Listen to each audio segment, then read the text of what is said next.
Met you. And I'm not leaving, so. That was an explosive meeting. When Can't get rid of I it. found myself on my back. But that's been a long time since that happened. And anyway, my name is Don H, and I'm an alcoholic and a happy alcoholic. Only through the grace of God, the Fellowship of Alcoholics Anonymous, I'm standing here today, really. And a good sponsor and a wife that immediately got into Al-Anon when I got into AA. That was back in 1966, January the 16th. I had just came off of the DTs, grand mal seizure, and I found my way at 3 in the morning into the St. Joe's Hospital chapel. I was sitting in the back, and for some reason, I seen a priest that went into the confessional, and I was going to go in there and make a grand confession. I felt very guilty, felt very ugly, didn't feel very much of a person, and I was broken, mentally, physically, and spiritually. I got into that chapel, into that confessional. I knelt down, and I said, "Father, I'm an alcoholic." Now all was said. The next thing he said to me, he said, "You go to AA." And he slammed the door on me. He must have heard some serious alcoholics. I walked out of there, and the nurses were flying down the hallway looking for me because I was unable to walk by myself in the condition that I was in. And they were worried about me falling. And they threw me into the wheelchair, and they were scolding me. And it didn't matter to me, because the next morning I met the man that came up to see me to bring me down to my first AA meeting. The first AA meeting that I was at, this broken individual sitting in a wheelchair, I heard him say, "We come into Alcoholics Anonymous, we feel broken, lost, and hopeless." He said, "But we're not hopeless, we're helpless." And for some reason, sitting in that chair, I felt something in my midsection that was to stay with me for the next 46 years of sobriety. And it works. The hand that was reaching out was several hands. And those hands were full of hope, full of honesty, and full of love. And that's the first time I felt it, other than with my wife, Marie. And I'm telling you, I was inspired. I had no job. I had nothing. I was broken. We were on ADC. We were about to lose the house. We were about to lose everything. This group of people gave me a message of hope and a message that I can do something that I didn't believe that I could do.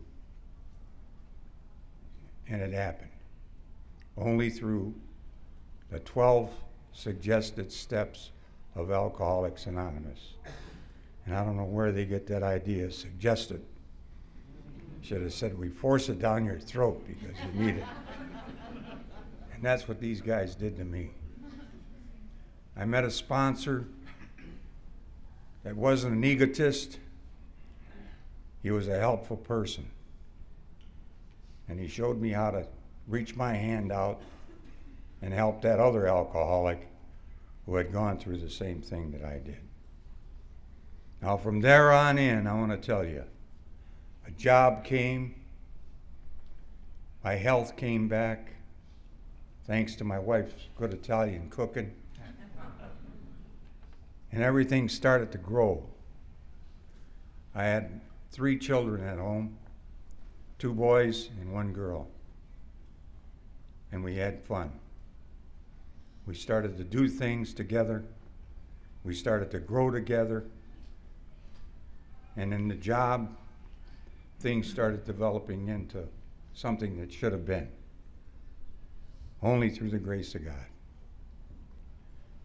I'm standing here today. Back in April of this year, they told me I had lung cancer, 4th stage, and the doctors didn't give me much hope.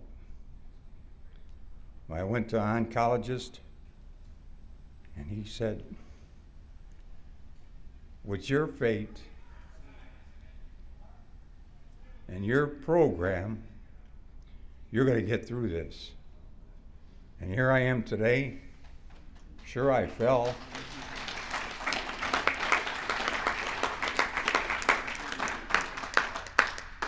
But I'm stronger than ever.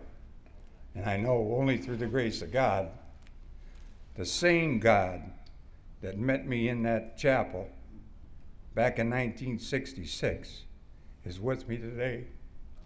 Oh, that's beautiful. I just want to tell you that this program is not just made of staying sober. It's made of living life as God wants us to live.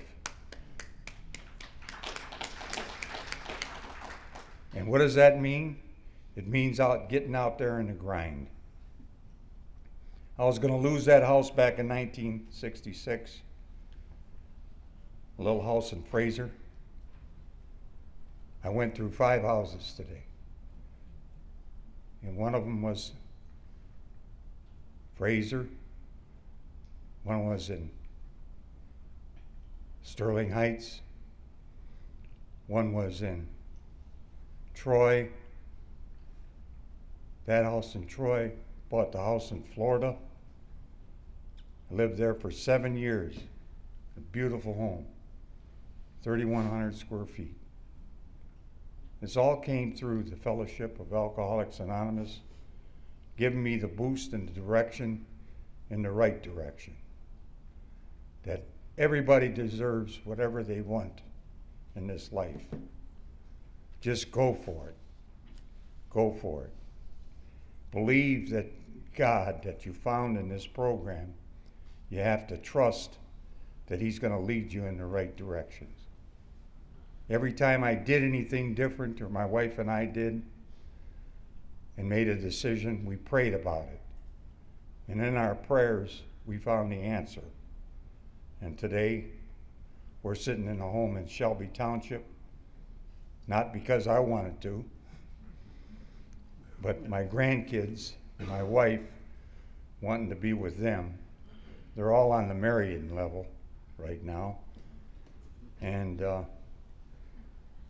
we back in Michigan. So I'm living in Shelby Township now, not too far from here. And only through the grace of God, where I'm going, I'm leaving it in His hands. You know why? Look what He did for me. Look what He did for me. And look what He can do for you. The same people that talked to me told me, Don, things are going to get better, and you're going to get better, and life is going to get much better. I went through some circumstances and situations in life that were very difficult, but guess what? through my wife and myself and the prayers that we prayed, we got the answers, and we're here today. And I want to thank all you people for sitting here patiently listening to me. And I think I can walk back.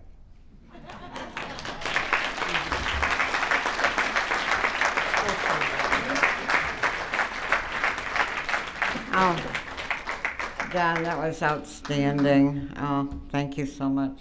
Dennis? Hi. Hi. You're up. Thank you, everybody.